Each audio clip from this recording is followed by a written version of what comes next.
Super. Alors, comme je vous disais, bon, c'est l'épisode 3. Alors, pour ceux qui ne me connaissent pas, c'est vrai que je ne me suis même pas présentée parce que j'ai vu beaucoup de têtes que je connaissais. Donc, je m'appelle Nesrine Sfati, je suis coach consultante et j'anime chez NAI des formations sur le feedback. Donc, c'est des formations qui sont données en entreprise et qui prennent justement en compte toute la chaîne qui est importante. C'est pour ça que j'insistais là-dessus en entreprise, c'est que ça va du manager, enfin de la direction au manager aux collaborateurs de manière globale. Et c'est important de sensibiliser les collaborateurs à l'importance du feedback, mais aussi à leur rôle dans cette histoire. Donc là, on est sur le 3e épisode. Je reprends juste une slide de la dernière fois, parce que je la trouve importante et je voulais commencer par ça. En fait, pour vraiment déployer une culture du feedback dans l'entreprise, première chose, il faut communiquer. Quand on dit communiquer, c'est régulièrement. Si on veut vraiment que ça fasse partie de notre culture, on doit... une communication ne suffit pas, donc ça doit être tout au long de l'année, ça doit se voir de manière globale, se sentir, se palper, être palpable. Mais aussi faire communiquer les gens entre eux, ça aussi c'est important. Donc il y a différentes manières de faire communiquer les gens entre eux, ça peut être par des focus groups, ça peut être par des communautés, ça peut être par des ateliers, ça peut être... Voilà, mais en tout cas, il faut que les gens en parlent, il faut qu'ils aient cette sensation justement de pouvoir parler de leurs difficultés, de leurs facilités librement. Deuxième chose qui est importante, c'est de donner du sens. Quelle que soit l'action qu'on veut mettre en place, quel que soit le changement, donc c'est valable aussi dans le cadre du feedback, c'est que les gens comprennent pourquoi. Pourquoi c'est une lubie d'un seul coup de déployer la culture du feedback dans l'entreprise. Pourquoi ça devient si important que ça. Pourquoi ça ne l'était pas. Pendant 20 ans, personne ne se disait rien et aujourd'hui, d'un seul coup, on veut que ça communique, on veut se dire les choses, on veut de la transparence, de l'honnêteté, mais quel est le but, quel est le sens? Et moi, à titre personnel, parce que finalement, on est tous comme ça, qu'est-ce que j'y gagne dans cette histoire? Pourquoi c'est important pour moi? Pourquoi c'est important que je devienne acteur? Dernière chose, c'est développer. Donc, on leur communique, on leur donne du sens, mais après, il faut les aider. Aider les managers, mais aider aussi les collaborateurs. Et c'est là où c'est important vraiment de travailler sur tous les aspects, parce que si vous aidez que le manager, ben finalement, il se retrouve un peu tout seul à ramer pour pouvoir essayer d'instaurer cette culture, pour essayer de convaincre les gens finalement de le suivre. Et c'est un gros travail pour lui, et en sachant qu'il en a déjà beaucoup d'autres, des tâches. Et donc, c'est là où c'est important de développer les compétences de tout le monde. Donc, je parlais de ce pauvre manager qui, bon, alors c'est notre allié, c'est un acteur, c'est un porteur de projet, c'est celui qui va donner l'exemple, donc c'est très important. On s'appuie sur lui, c'est bien. Mais avec la crise sanitaire, moi, les retours que j'ai eus des managers, c'est que on les forme, ok, on les accompagne, c'est très bien, mais qu'avec la distance, ça reste quand même difficile pour eux. Parce qu'ils me disent, on n'a plus tous ces moments informels où on pouvait un peu placer justement les moments de feedback, les moments d'échange de manière facile. Là, à chaque fois que je dois faire du feedback, ça doit être un peu plus orchestré, ça doit être réfléchi, je dois y penser plus, mettre des rituels, etc. Donc, c'est pour ça que je vous dis vraiment, il faut l'accompagner, il faut l'aider dans l'idéation aussi, parce qu'on s'adapte aujourd'hui. Ben, on se dit, ben, c'est plus possible de le faire de manière informelle. Alors, on n'avait pas besoin d'y réfléchir, ça se faisait naturellement. Là, aujourd'hui, ben, il faut le mettre dans son agenda, il faut créer des points pour ça, il faut créer des rituels. Donc, comment je fais? Donc, c'est pour ça que moi, je dis quel soutien on va apporter aux managers. Ben, c'est un soutien, certes, par de la formation, mais aussi par la communauté. C'est-à-dire, est-ce que les managers peuvent discuter entre eux? Est-ce qu'ils peuvent discuter avec la direction? Comment on fait finalement pour que ces difficultés, ils puissent trouver des solutions en groupe? Parce que chaque entreprise aura ses propres solutions. Et à titre personnel, alors que j'anime des formations sur le feedback, je me suis sentie un peu bête quand l'une de mes collaboratrices m'a dit « J'ai l'impression qu'à chaque fois qu'on se parle, c'est pour finalement pointer les choses qui ne vont pas bien. » Et bien parce qu'en fait, finalement, on s'est rendu compte qu'à chaque fois qu'on se parlait, c'était des points de suivi où on revoyait son travail et où je lui faisais faire des modifications. Donc, modifie ça, fais ceci, fais cela, fais cela. Et donc, au bout d'un moment, elle l'a vécu comme étant un moment où finalement, sur un mois qui s'écoule, à chaque fois qu'elle me parlait, je lui disais ce qu'il fallait améliorer. Et donc, les moments où je pouvais l'avoir au téléphone ou en visio, parce qu'on est à distance, pour lui dire bravo, c'est bien, etc., ben, en fait, étaient beaucoup moins présents, tout simplement parce que je pouvais recevoir un document, me faire ah, c'est très bien, et voilà, ça s'arrêtait là. Ou dire merci, c'est bon, bien reçu, c'est nickel. Mais en fait, il n'y a pas ce côté justement où on se voit physiquement, où on se parle pour se dire, mais en fait, c'est très bien ce que tu as fait, voilà les points positifs, voilà les points d'amélioration, etc. Donc, suite à ce retour de ma collaboratrice, parce qu'elle l'a sollicité finalement, elle est venue me voir en me faisant un feedback, je me suis dit, bah, en fait, elle a raison. Les cordonniers sont toujours les plus mal chaussés. On dit, bah là, j'ai vraiment eu l'expérience. Et je me suis dit, bah, en fait, comment je peux faire en sorte bah, d'équilibrer les rôles et en fait que ça ne me retombe pas toujours dessus parce que je peux pas être sur tous les fronts. Et donc, j'ai instauré un nouveau rituel à partir de ça. Je lui ai dit, bah, en fait, tous les lundis matins maintenant, c'est vous qui allez me dire de quoi vous êtes fiers. De quel accomplissement vous avez fait la semaine dernière, vous mettre dans une position de fierté ou même si c'est des toutes petites choses, je veux que vous me disiez, donc ça, je suis contente de l'avoir fait. Pourquoi? Parce que beaucoup de choses pour moi me paraissaient naturelles, c'est du standard, c'est du travail que j'attends tout simplement. Mais en fait, je ne me rends pas compte que pour elles, parce que je ne les vois pas tous les jours, elles ne sont pas avec moi, que pour elles, en fait, c'est un effort, qu'elle s'est appliquée à le faire. Donc, elle avait ce côté, j'attends finalement une reconnaissance quand j'envoie ce document. Et donc, moi, je le réceptionne, je vois que c'est au standard, c'est très bien, donc c'est normal. Donc, on a mis en place ce petit rituel où finalement, moi, ça m'a enlevé un peu de charge mentale. Et en fait, c'est elles finalement qui me mettent en lumière les points sur lesquels elles sont contentes. Et finalement, ben, ça me permet de rebondir et aussi de remarquer qu'il y a des choses finalement sur lesquelles elles se sont appliquées que je n'avais pas remarquées.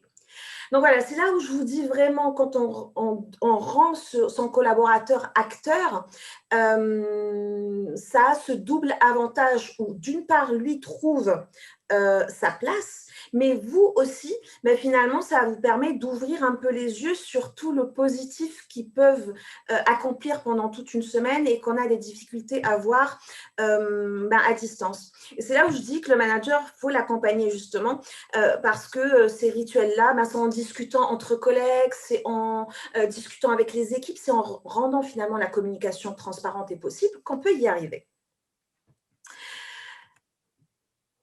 Alors, ça, c'est en fait suite au baromètre de l'expérience collaborateur qui est sorti chaque année par l'ANRH. Il a été vu justement que suite à la crise sanitaire, s'il y avait un élément, on va dire le premier sur lequel il va falloir investir pour améliorer l'expérience collaborateur, c'est la formation des managers pour la gestion des équipes à distance. Donc, plus de 70% des entreprises ont dit que c'était ça leur priorité.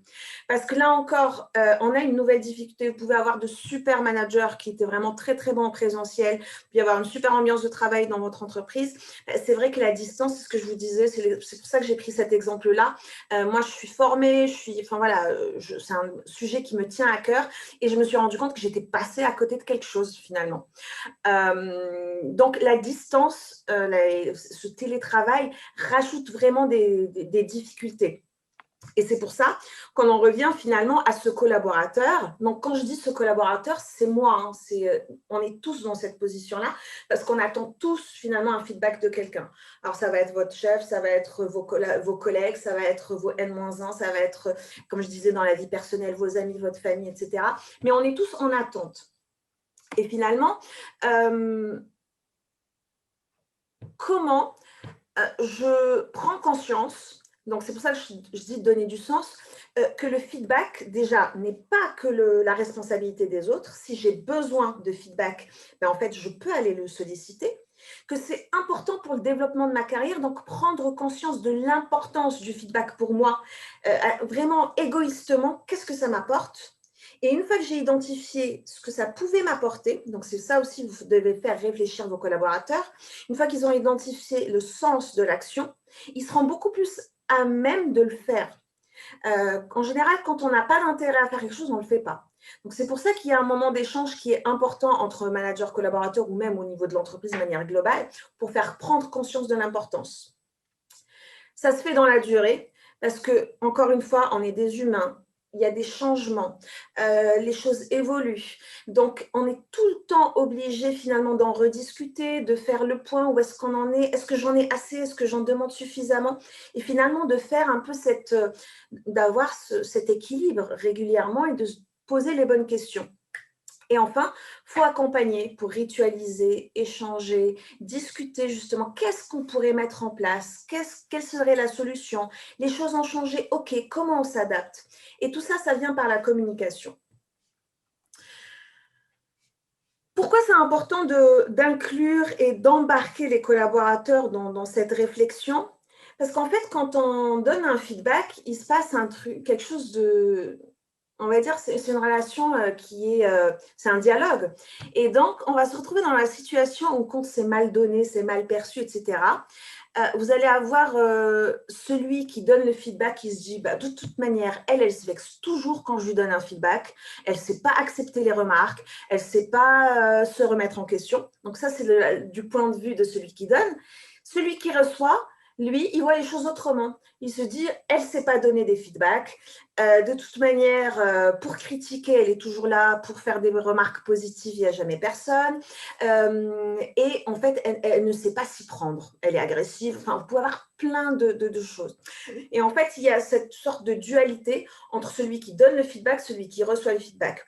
Pourquoi? Parce que si l'un des deux n'est pas formé, forcément, l'un des deux va être dans cette position de force en se disant c'est n'importe quoi, je n'ai pas envie de recevoir le feedback, je ne comprends pas pourquoi on me fait toujours des critiques. Parce qu'on ne voit pas le feedback comme quelque chose de positif, comme quelque chose qui me permet d'évoluer et d'avancer. C'est vraiment un outil de développement. Donc, c'est pour ça que des deux côtés finalement de la discussion, les deux interlocuteurs doivent avoir le même niveau de connaissance sur comment tirer les points positifs d'un feedback, comment le faire correctement, comment faire en sorte qu'il soit constructif.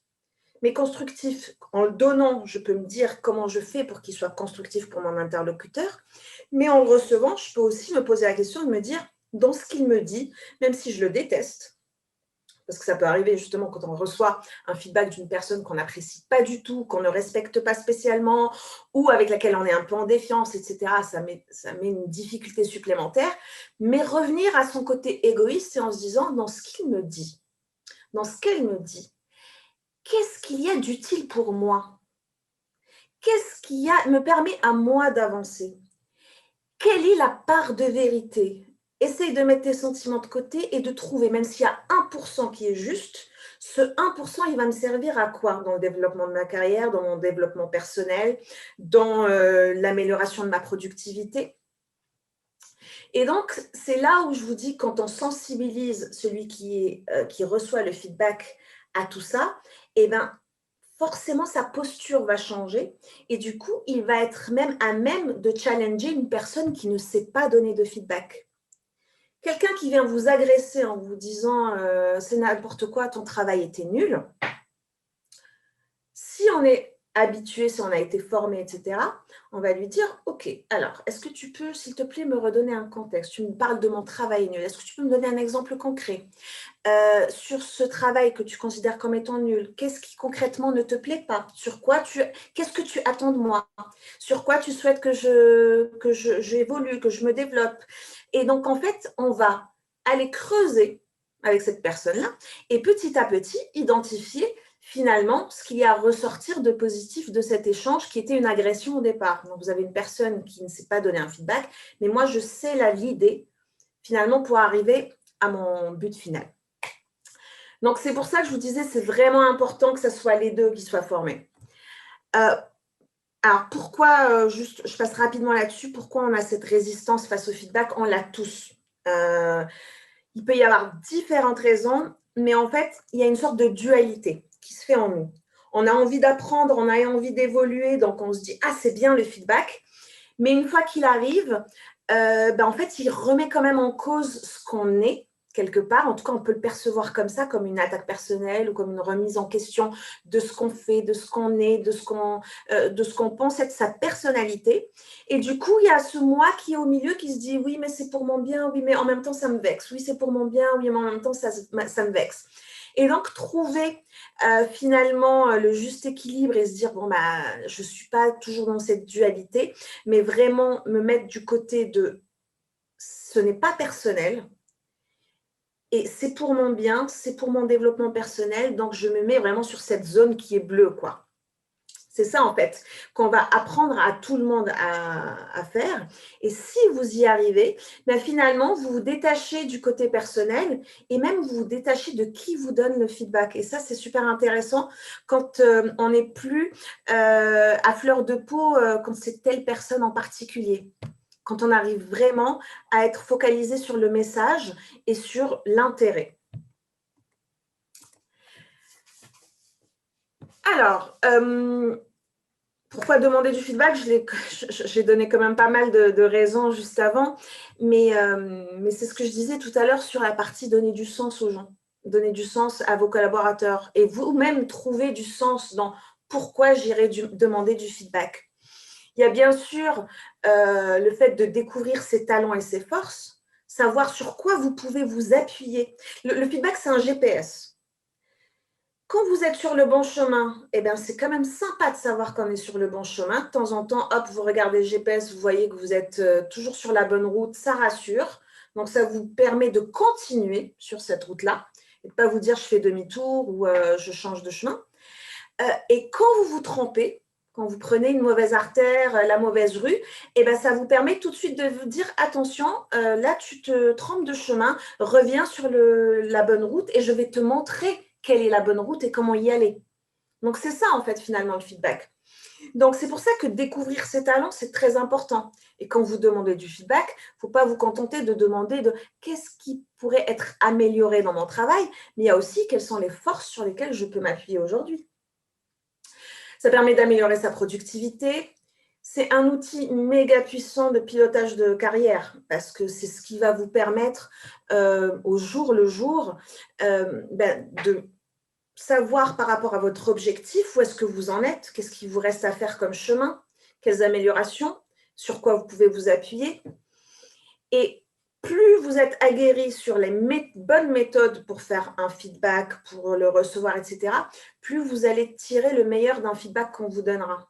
Parce que vous allez savoir ce que je disais tout à l'heure, creuser, poser les bonnes questions pour que même un feedback qui est donné de manière très maladroite puisse avoir un impact positif sur votre vie.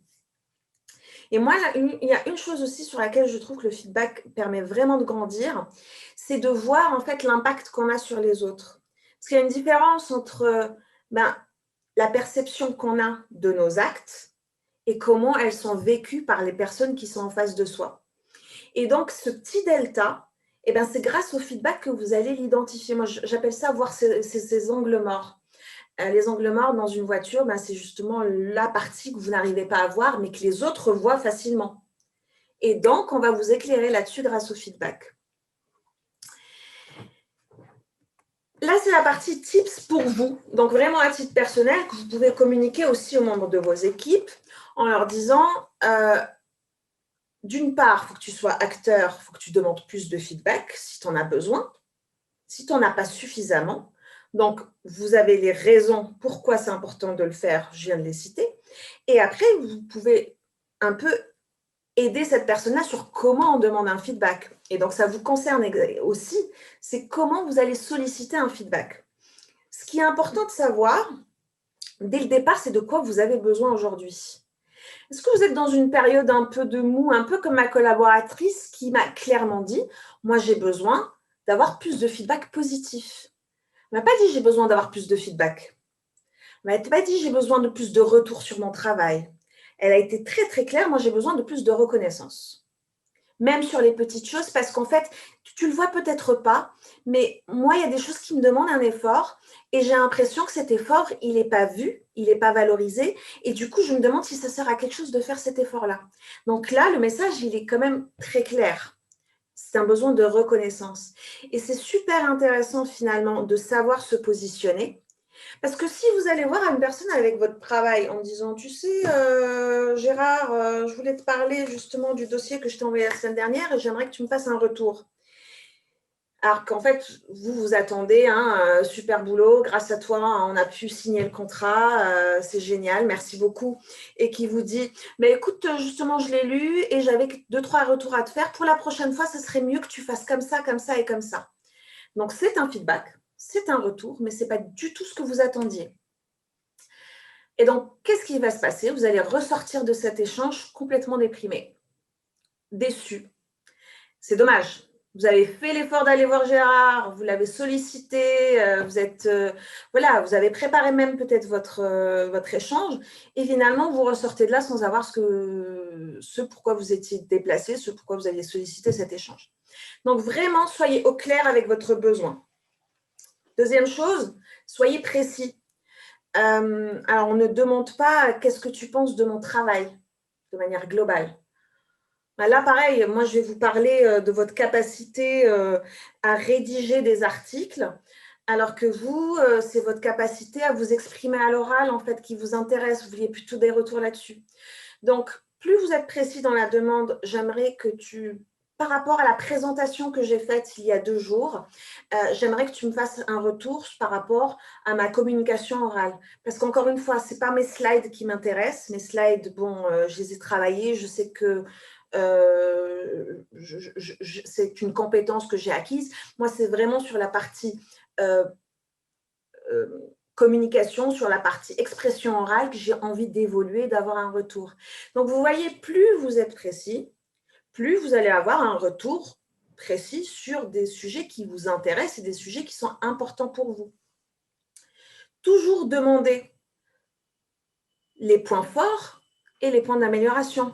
Ne soyez pas toujours à vous autoflageller, à demander vos points d'amélioration. C'est bien sûr, c'est très important d'avoir des points d'amélioration. Mais connaître ses forces est essentiel.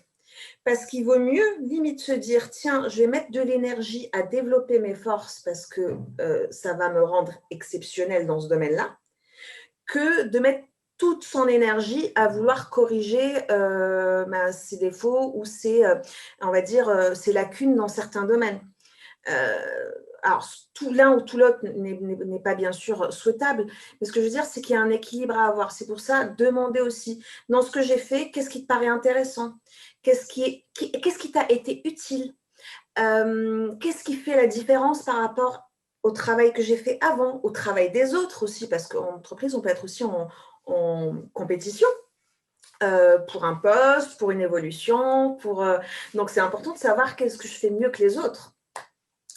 Et dernière chose, vous avez identifié une personne à qui aller demander ce feedback. On se pose la question de pourquoi. Qu'est-ce que cette personne peut m'apporter? Et c'est important aussi de dire à votre interlocuteur, tiens, Caroline, c'est à toi que je demande parce que je sais que tu es experte dans ce domaine et que tu vas m'apporter un plus dans telle et telle situation. Et donc, ça, c'est intéressant parce que ça vous pousse aussi à vous questionner en amont. Ces phrases-là, finalement, vous permettent de vous questionner en amont et de préparer votre demande de feedback. Donc, il y a une chose à faire, quelle que soit la demande, c'est de la préparer en amont et de le dire aussi à vos collaborateurs. Je suis ouvert à te donner du feedback. Ça ne doit pas venir que de moi. Tu peux aussi le solliciter. Prépare-le en amont, comme ça sera le plus efficace possible pour toi et pour moi, et comme ça, je pourrai vraiment répondre à tes sollicitations. Donc, il y a vraiment ce côté où on se prépare pour cet échange. Ça ne prend pas beaucoup de temps. C'est juste qu'on se pose les bonnes questions. Est-ce que jusque-là, ça va pour tout le monde? Est-ce que vous avez des questions? Vous pouvez ouvrir vos micros.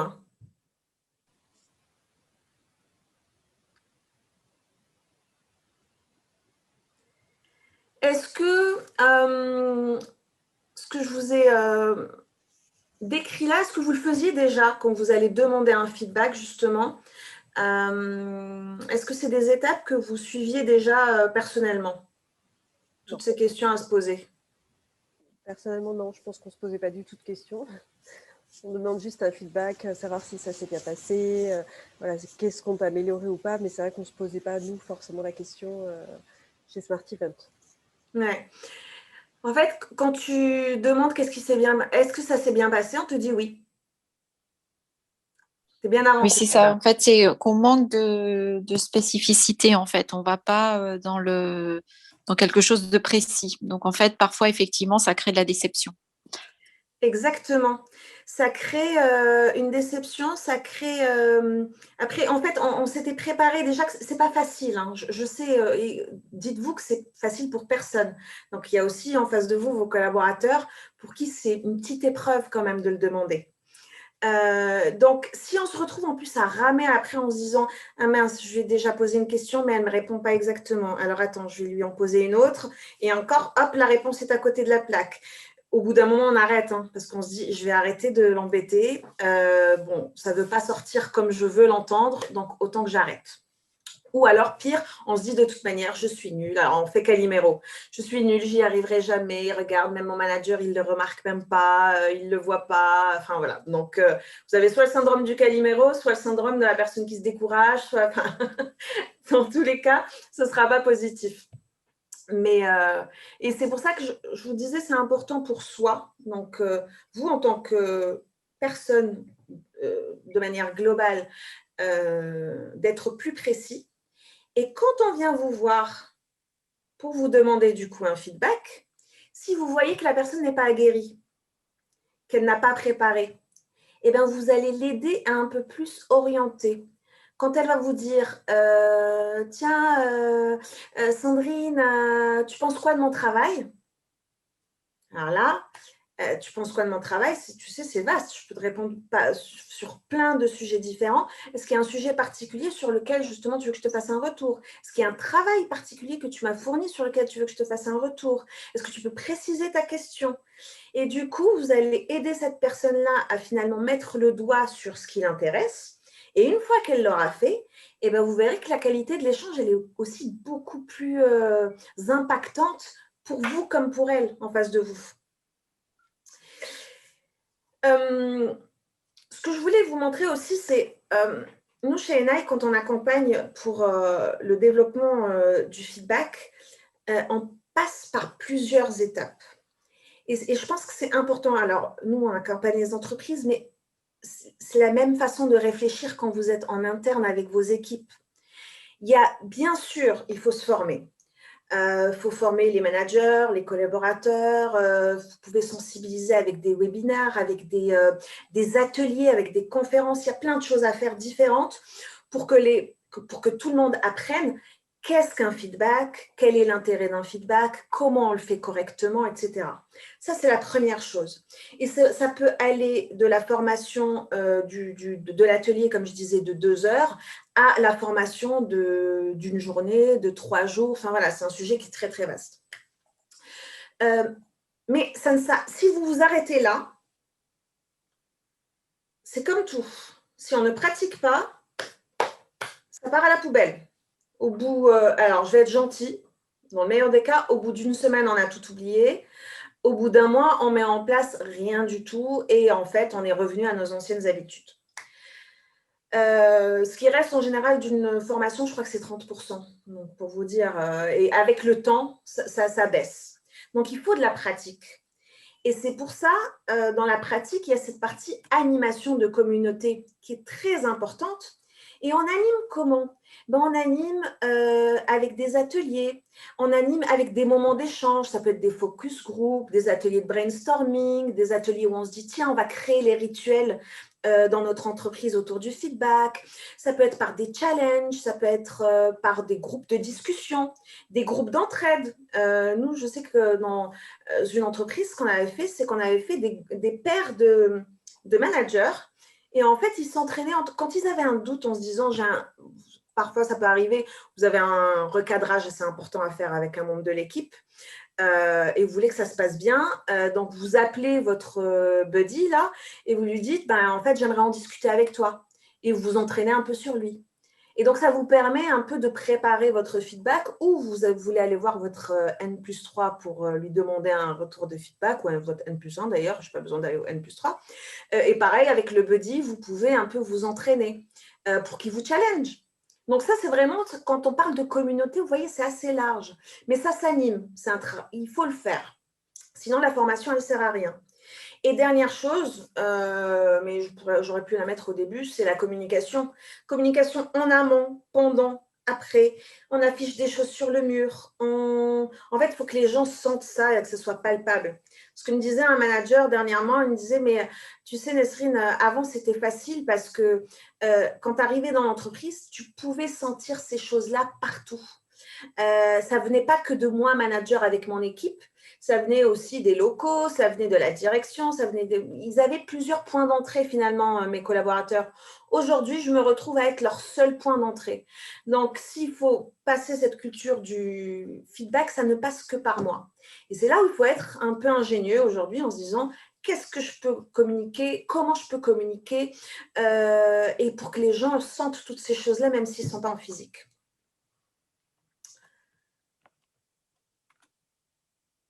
Hop là. Du coup, je vous avais promis d'essayer d'être rapide et efficace. C'est pour ça qu'on a divisé ça en 3 parties. Qu'est-ce que vous en pensez?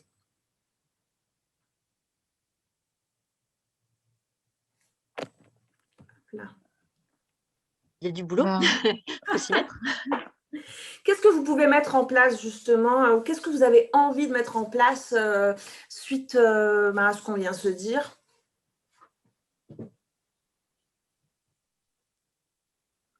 Moi, je trouve qu'effectivement, dans ce que tu dis, il y a 2 choses importantes. C'est la particularité de la visio, où c'est très, très difficile d'avoir des retours.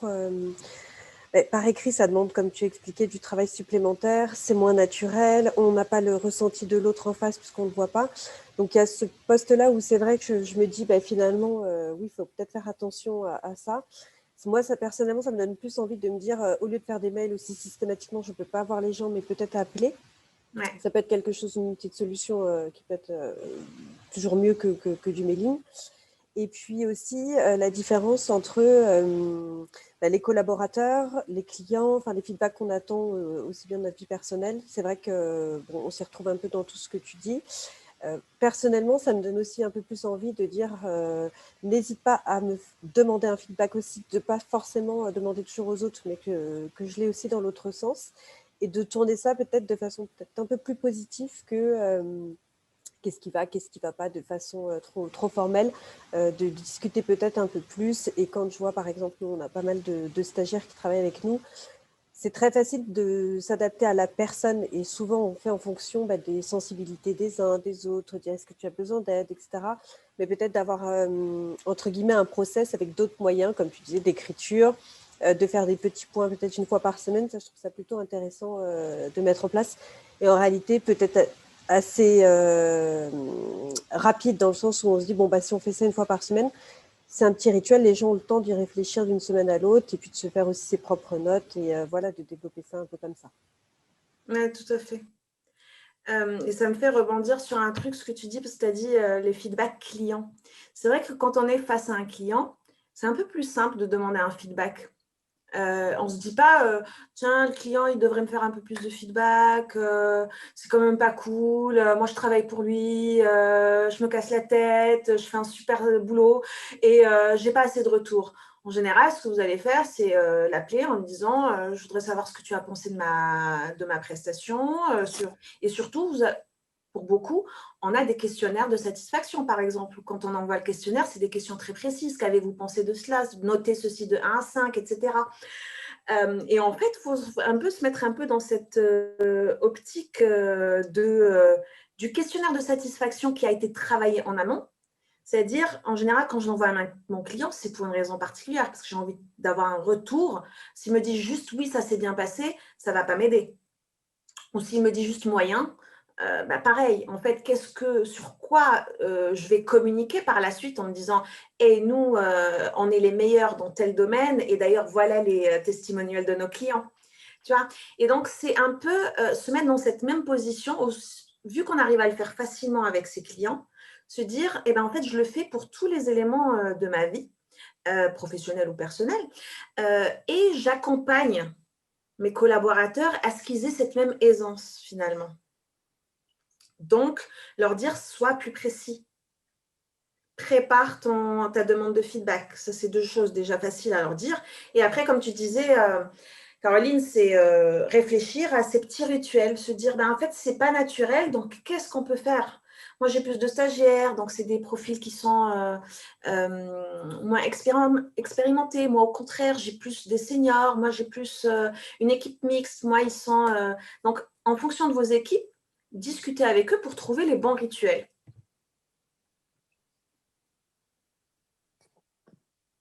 Est-ce qu'il y a une autre personne qui veut nous partager peut-être ce qu'elle aimerait, en tout cas les difficultés peut-être qu'elle peut rencontrer aujourd'hui et ce qu'elle aimerait mettre en place, ou ce qu'elle a déjà mis en place d'ailleurs, hein, si vous avez déjà des choses.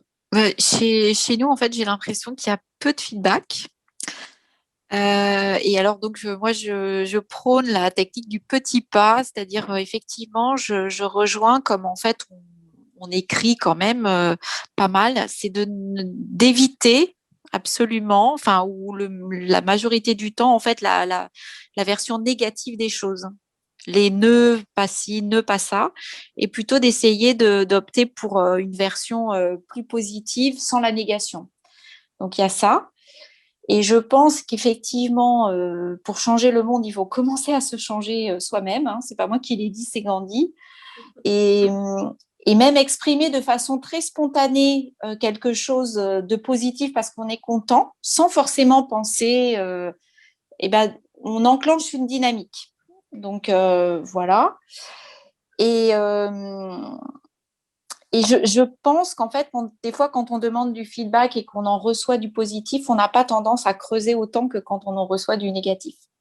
Donc, en fait, je pense qu'il faut absolument essayer d'équilibrer parce que quand on vous dit non, non, c'était bon, c'est bien de savoir pourquoi c'était bien, pourquoi le travail fourni était bien et de pouvoir l'expliciter, en fait, pour effectivement rejoindre ce que tu disais, de connaître ses forces pour y travailler.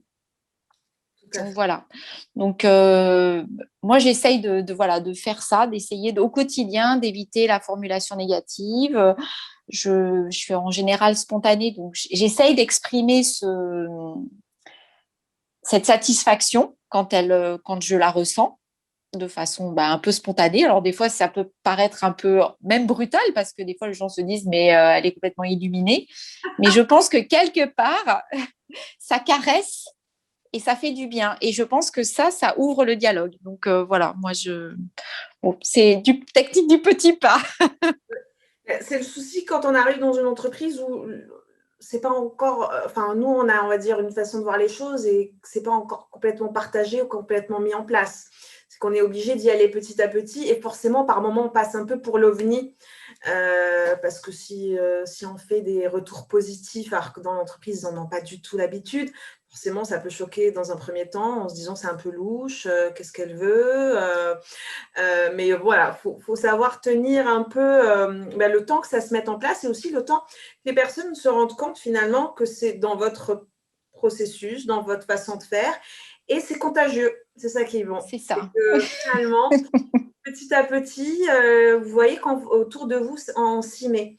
Et c'est pour ça que si vous-même vous demandez du feedback plus régulièrement, vous verrez qu'on vous en demandera aussi.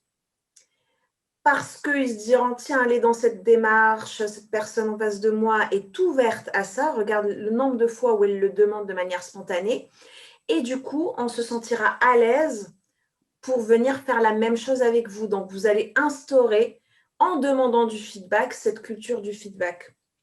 Et ce qui est super intéressant, tu disais, Christelle, qu'il faut aussi bien creuser le positif que le correctif.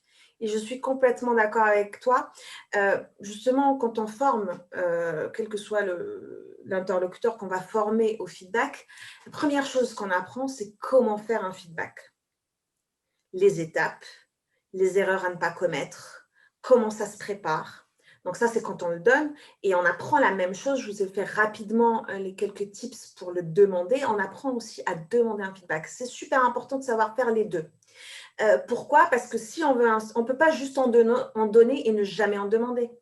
Ce n'est pas possible, en fait. On se met dans une position qu'on ne veut plus avoir en entreprise, c'est-à-dire le manager qui a le monopole, qui donne des directives, qui donne son avis sur tout, mais qui ne reçoit jamais de feedback, ou en tout cas à qui on n'ose pas faire de feedback. Vous allez vous en rendre compte et voir, c'est déjà fait. Plus vous montez en hiérarchie, moins vous aurez de feedback. Forcément, parce qu'il y a moins de gens au-dessus de vous pour vous en donner, et ceux en dessous, ils n'osent pas. Et donc, c'est à vous d'inverser un peu la tendance et finalement d'instaurer cet échange-là et cette facilité de se dire les choses. Parce que s'ils voient qu'ils peuvent vous faire des feedbacks, qu'ils peuvent vous demander des feedbacks, vous avez tout gagné finalement. Et du coup, ça contribue même à votre développement personnel à vous. Et oui, alors je rejoins ce que disaient Estelle et Christelle. On évite à tout prix le feedback par écrit. On prend quelques minutes, on appelle la personne. L'écrit est sujet à interprétation. Donc, je suis bien lunée, je suis de bonne humeur, tout ça va passer smooth. Il suffit que je me sois cogné le petit doigt de pied juste avant et que je lise le mail. Bon, là, ça va être la fin du monde pour moi. Donc, voilà. Moi les retours par écrit, une fois qu'on a parlé à la personne, on peut faire un écrit juste après, par contre, parce que vous pouvez acter les choses par écrit, il n'y a pas de souci. Mais commencez déjà à parler à la personne. C'est important, finalement, de communiquer. Et dans les moments de communication, c'est ce que je vous disais tout à l'heure, on se retrouve beaucoup à communiquer sur du négatif entre nous quand on se parle en visio, etc. Parce que c'est vrai qu'on est beaucoup sur on va dire, des plans d'action, des points sur l'activité à proprement parler. Se réserver peut-être des moments d'échange informels ou formels, comme vous voulez, mais liés vraiment au feedback avec une partie positive, une partie corrective, ça peut être une solution. En tout cas, ça peut vous mettre des petites plages, un point hebdomadaire, un point bimensuel, un point même mensuel. Vous vous adaptez à votre organisation, à vos possibilités, aux besoins de la personne en face de vous. Vous en avez qui auront besoin d'un point une fois par mois, d'autres qui sont plus demandeurs, qui auront besoin peut-être d'une fois par semaine. Donc, tout ça, c'est à prendre en compte et vous vous adaptez petit à petit. Et pareil pour vous, posez-vous la question, est-ce que j'ai besoin d'un retour des membres de mon équipe, de mon manager, de mon chef? Est-ce que j'en ai besoin une fois par mois, une fois par semaine? Est-ce que j'ai besoin d'un point formel, d'un point informel? Et donc, c'est vous aussi qui vous mettez dans cette position de j'instaure quelque chose, ou en tout cas, je demande s'il est possible d'instaurer un certain rituel. En tout cas, merci beaucoup Christelle et Estelle pour vos partages. Si vous en avez d'autres, n'hésitez pas, hein, c'est le moment justement, c'est avec grand plaisir qu'on peut échanger là-dessus. Si vous avez des questions aussi, moi je sais que, voilà, j'ai encore quelques minutes devant moi, donc il n'y a pas de problème. Et je vous invite, donc déjà, est-ce qu'il y a d'autres… Sandrine? Moi, ce que je retiens, c'est vraiment l'importance de la formation. C'est-à-dire que un manager formé au feedback sera meilleur en compétences, en communication, et la relation sera nettement meilleure à long terme, à court et long terme d'ailleurs. Donc, je pense qu'il y a une vraie part de formation globale au niveau des managers. Et ce qui est important aussi, c'est la notion de question fermée ou question ouverte. Beaucoup de managers sont en question fermée, en disant tu vas bien, en disant j'ai fait du feedback, oui. C'est bon, j'ai fait ma demande de feedback, mais j'ai pas cherché à creuser. Ouais. Et la question ouverte, c'est aller chercher en fait davantage. Et beaucoup sont sur moi, je lui ai posé la question et il va bien. Super. Ouais. Mais c'est donc une vraie notion extrêmement importante de formation. Exactement. On peut se limiter à la surface. Hein. À la surface, de toute manière, tout ira bien. En tout cas, ça ne va pas être palpable. On ne peut pas rentrer dans les sujets. Et même si on vous dit, ouais, bof, mais ça ira. On peut vous répondre ça. Bof, mais tu sais, c'est la saison qu'il veut. Parce que, c'est la charge de travail, tu sais, c'est ce contrat-là avec ce client qui me prend la tête. Mais bon, dans un mois, c'est fini de toute manière. Oui, mais bon, faut comprendre quand même, faut creuser, faut pousser, faut savoir comment on peut accompagner, comment on peut aider. Si une personne aussi doit s'améliorer, parce que vous avez des points d'amélioration à lui faire comprendre, qu'est-ce que j'attends de toi? Comment tu peux t'améliorer? Comment moi je peux t'aider? Est-ce que tu as réfléchi toi personnellement à ce que je pourrais t'apporter? Il y a vraiment le questionnement, c'est essentiel et pour moi, c'est la base de l'écoute active, hein. Et mieux on sera, meilleur on sera en questionnement et mieux ça se passera. Et ça s'apprend. Tu disais la formation, Sandrine, et c'est exactement ça, c'est que c'est des choses. Aujourd'hui, on parle de soft skills. Avant, on ne parlait pas du feedback, de la résilience, de toutes ces choses-là, parce qu'on partait du principe que c'était en l'a ou en l'a pas. On est bon ou on n'est pas bon, en fait. Parce que tout ce qui était lié à la communication et aux soft skills, on vous disait, les bons managers l'ont, les mauvais managers ne l'ont pas. Bon, voilà. Heureusement, on a un peu quand même changé de fusil d'épaule et on sait qu'aujourd'hui, tout ça, ça s'apprend, tout ça, ça s'accompagne.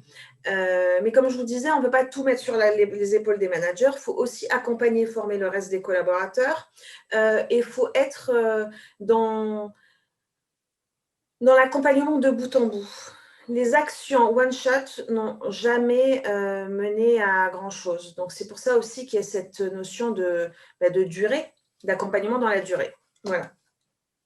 Après, les managers doivent aussi servir d'exemple, c'est-à-dire que les équipes sont le reflet généralement des managers. Si le manager fait de mauvais feedback et qu'il ne sait pas faire, généralement, ils ne savent pas faire non plus. Donc, en fait, c'est vraiment de la redescente, en fait. Exactement. Il y a le rôle modèle, hein. Je dis le manager a le rôle modèle et c'est le porteur de la culture. Donc, si plus il sera à l'aise dans ce rôle-là, plus il va embarquer les autres. Et ce que je disais, c'est contagieux, mais dans le bon sens du terme. Et on aime être touché par ce type de virus. Donc, c'est pour ça, plus il sera à même de le communiquer, mieux ça sera.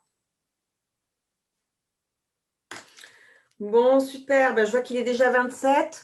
J'ai un peu débordé, mais je trouve que c'est toujours intéressant ces moments d'échange avec vous. Ça permet de voir aussi ce que vous vivez dans vos vies professionnelles, dans votre entreprise. Et je trouve ça super intéressant. Merci beaucoup pour votre présence pour aujourd'hui déjà, mais aussi pour les autres épisodes. Donc, on achève aujourd'hui cette trilogie. J'espère que ça vous a plu. Normalement, vous recevez les replays, les présentations. Donc, si ce n'est pas le cas, vous nous envoyez un petit mail, mais on vous les renvoie un peu après l'événement à chaque fois. Merci beaucoup. Très enrichissant. Je vous souhaite Merci, une très bonne journée. Merci Nesrine. Merci. Au revoir à tous. Merci beaucoup. Au revoir. Merci beaucoup, Au Nesrine. revoir. Merci. Bonne journée. Au revoir. Au revoir.